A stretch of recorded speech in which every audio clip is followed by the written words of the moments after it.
UK charity Oxfam has expressed alarm at coalition-led airstrikes repeatedly hitting British aid projects in Yemen. An Oxfam representative brands Britain's approach to Yemen incoherent, adding that the humanitarian crisis there continues to worsen, with medical facilities and water supply systems being targeted. Last Wednesday, we had more than 20 people killed in an airstrike in Hodeidah. We have 15 people killed last month.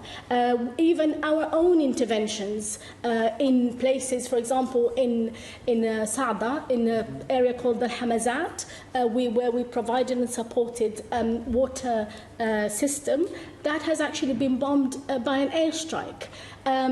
So we bombed, our coalition has bombed our own aid? Yes.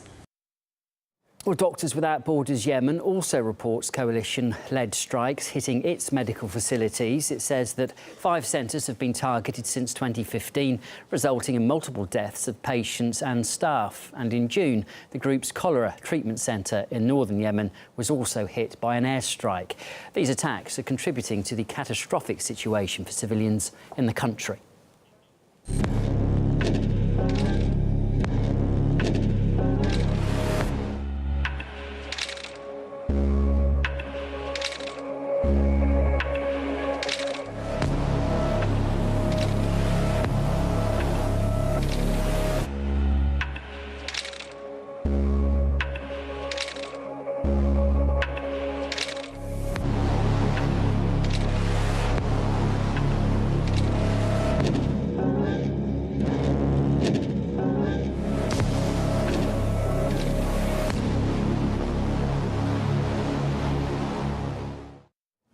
Well, these claims do come as Theresa May's government does face mounting pressure to stop arms sales to Riyadh.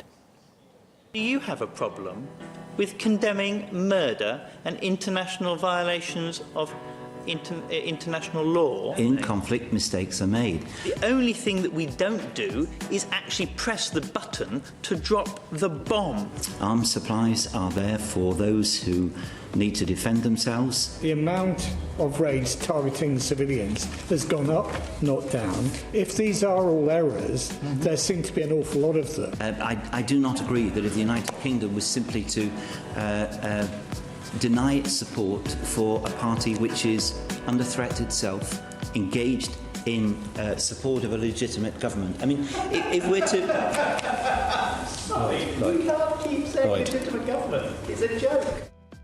Meanwhile, Oxfam's representative in the region told us that the UK government must stop making excuses for coalition actions in Yemen.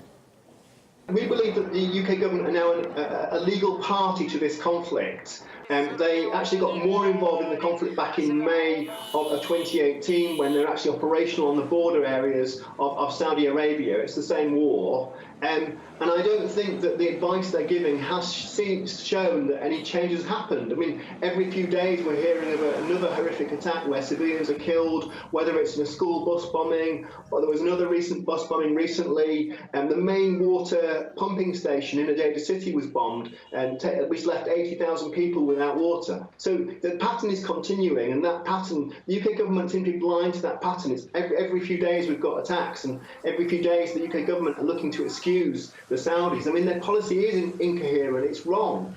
We can't have the British government providing more and more excuses. We as Oxfam are giving them dossiers of information to the British government. We never hear anything. So we need them to stop the weapons now, stop the sales of weapons now, and most importantly, commit to a ceasefire. Press for a ceasefire in the UN Security Council, and nothing less than that will actually do to save the people of Yemen.